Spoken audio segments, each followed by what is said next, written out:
Yo, welcome to the channel. So today we've got loads and loads of stuff to do. So one of the things we want to sort out is we're going to replace this board. We've also got an EV charger to do, which is actually around the outside, but it's hammering it down, so we're probably not going to sort that out today. There's also a hob circuit, loads of internal downlights that we need to do to replace the centre lights. So yeah, loads and loads to do. So if you are new to the channel and you haven't yet subscribed, make sure you do so. The link is in one of the corners, and let's get this board cover off. So you may be wondering why we're changing this board. So this board is a 17th edition split load board. We are at max capacity. It is I would still class this as a new build, in fairness, the house. It was done in 2014, it was built. This is obviously the original board. But because of the extra circuits we've got going in, we haven't got any more room. Yes, I could have put a smaller board in to the side of it, but it's messy. We are altering other bits and bobs, and we want to get it all nice and neat. We're going to have SPD as well on here. We've also got a network actually to go in. So Lou at the minute is just, so I've got Lewis with me, thank God, because we've got loads to do. So Lewis is just going to look at getting the hallway lights sorted. What's really cool about this is that the garage is nice and empty and clear. So the client actually uses it for his car. How many times does that happen now? It doesn't really happen very often, so it is an absolute blessing that we have got that sorted. Okay, so just whip the board off. So inside, actually nice and neat. There's nothing wrong with what the previous installer has done at all. Actually a refreshing change to open a board and it's not been molested with. All right, there was the MCB on the end, but even still, whatever that was supplying, the alarm. So the alarm engineer, I'll call him an engineer? I don't know, whatever, alarm installer. He'd even put it in and obviously made a nice neat job of it. Should have put a Hager MCB in, readily available, but didn't either way. So what I'm now going to look at is the board mounting itself. We'll get the boards unboxed and then you can see what I mean by the standoff kit and stuff, and looking at it, it looks quite small, so we shall see. Well, it's never a dull moment, I'll give you that. So I have sorted out the board. So I ordered the standoff, and the standoff that's come is too small. So they're trying to trace a new one and seeing if I can get that sorted. So in the interim time, I'm just building up the board. So we used the grommet strip. I've gone with white, you can use black, and it's from a retailer that delivers the next day. We know what we're saying.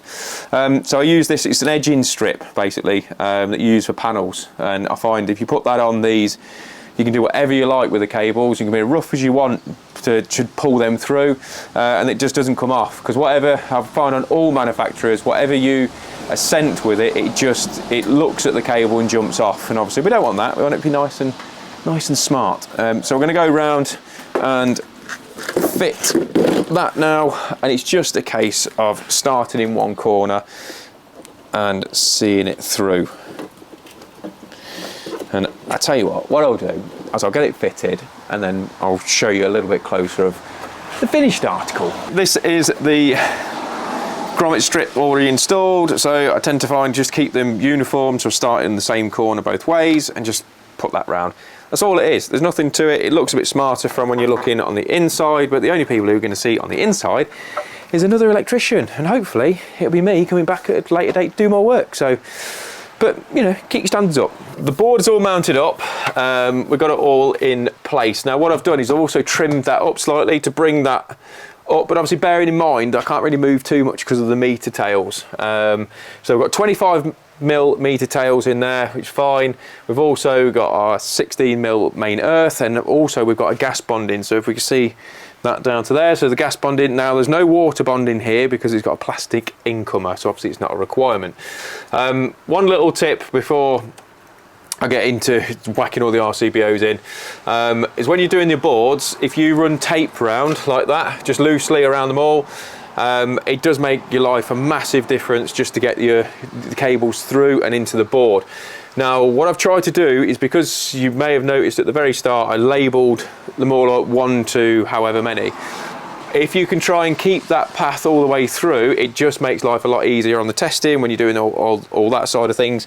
So for me, even if you're just using a marker on the board, you can just it's just because obviously this is scrap anyway. So we've got 1, 2, 3, 4. Obviously we've got shower, sockets, central heating, lights, oven, sockets, lights, smoke, and alarm. So we're going to try and keep that path, because when I enter all of my certificate, it should be nice and straightforward. I can just rattle through and then get on to all my testing. So Lou has been getting on with the downlights in there, so we've had to have a little bit of a jiggery pokery around with that. We've had to put an additional downlight in so we don't hit all the joists and all the rest of it, but I'll show you that in a little bit, how we've gone about doing that. So get the RCBOs in now, and then we can start getting some power back on, which would be nice. RCBOs are all in. What I tend to do is just tuck them down the back, then swoop through. Now, zip tie police, you might be on to me, but it is what it is. I just prefer to do it this way. So I zip tie the flying leads, make them a little bit tidier, because they are a mess when they're just scattered around. So, all right, that's what I'm doing. Don't give me a load of rubbish about grouping factors and all that. Like, it's ridiculous. You're not going to get an issue with it. You're just not.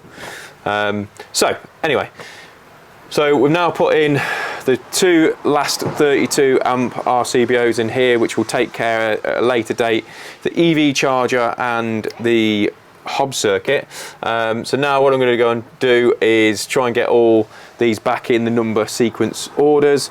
Now you will have noticed that I've been using a screw gun. Now obviously on the screw gun there is torque settings, look, okay? So torque settings, if you put it on the very, very minimum, I mean, it's nothing. I mean, so the key to it after that is to use your torque screwdriver to go through, torque screwdriver to make sure you go through everything, and torque it all up, because you have got torque ratings and it is really important to make sure you do that. So you've got 2.5 on your mains incomers, you've got 1.2 across the top for all your cables, and yeah, so you've got to make sure obviously everything's sorted. So it's 2.5 at the bottom, and 2 newtons on the top terminals. So make sure you do it. It's just part and parcel of the job. But yeah, so for those of you who are like, yeah, you shouldn't be doing that, you shouldn't be doing that, it's fine. Just if you're sensible and you're not an absolute,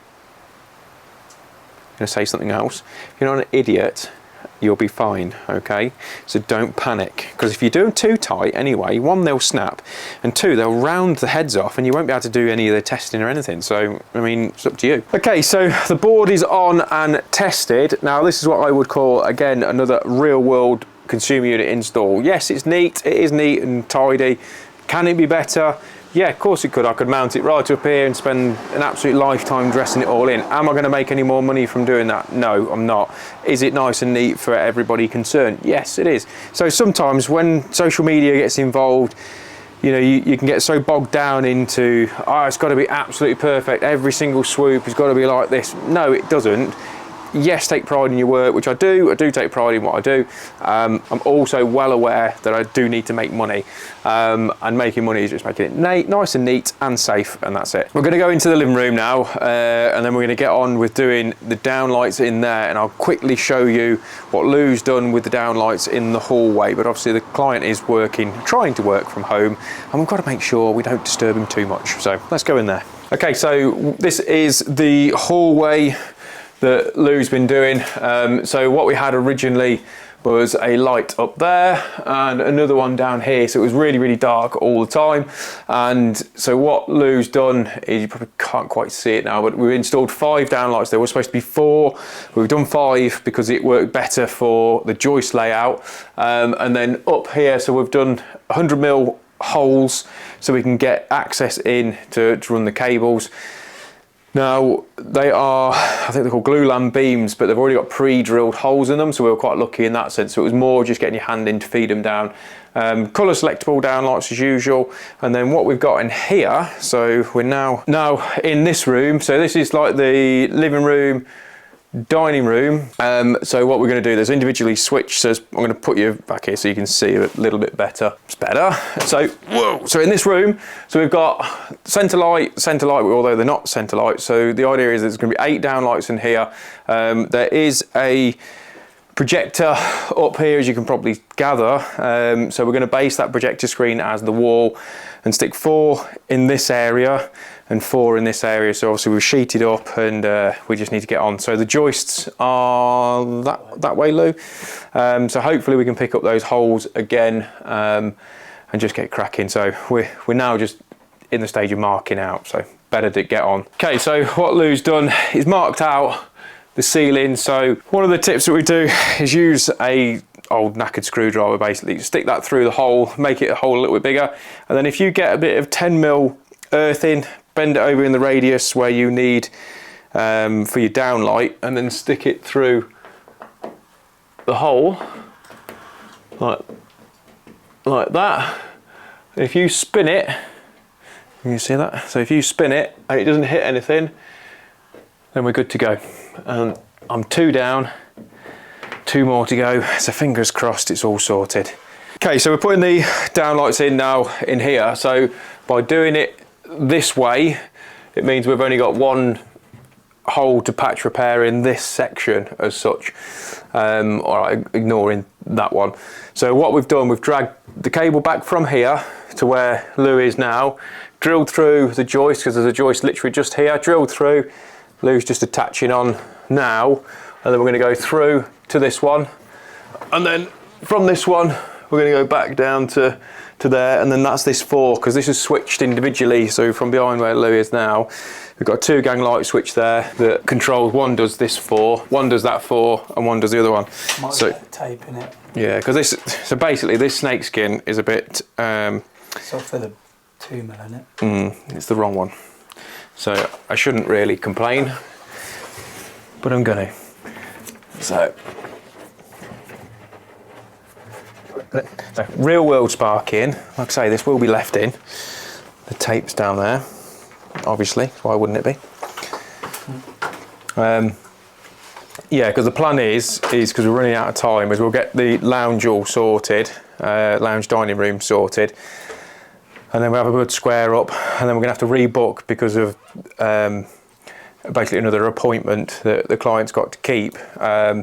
So it means that we'll be back on a later date to come and sort out the rest of it. So, and if you twist that, so you can yeah, you just pull it off then easy enough. See, top tips, lot. Top tips. Okay, so that's why, like I say, you can just peel it off. A little top tip there, just taught Lou. So when you're doing the tape, if you're taping on, if you just roll the end of it so it doesn't completely stick down, it's just easier to find it. And then you can go again. So the idea is now from there, going to go down to that one, and that's the end of that run. Right, so we've got the power on.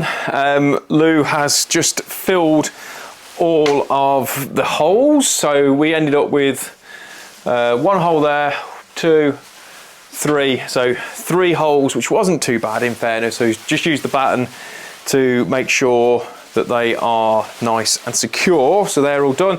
So we're just in the process of cleaning up now. I've just labelled up the board, so that's all sorted. So obviously we're all sorted in here, which is nice. So obviously we're going to rebook for the rest of the work. So we're going to put all that all together. So the board is all complete. So that's all sorted, all labelled up. So I've got 2 points in here, so for my EV charger and my hob. So I haven't put the date on yet, you beady-eyed viewers might have noticed, and the reason why, because I'm going to sign it all off in one go. But that is the plan. So it's getting on. It's been a very busy day, and I've got all this to tidy up. Me and Lou have. It is still hammering it down, and naturally I've got the van doors open, so everything's getting soaked. So yeah, so on that note, we're going to go, and thank you very much for watching. Hope you've enjoyed it. Like I say, if you haven't subscribed, make sure you do, and see you on the next one. Cheers guys, take care.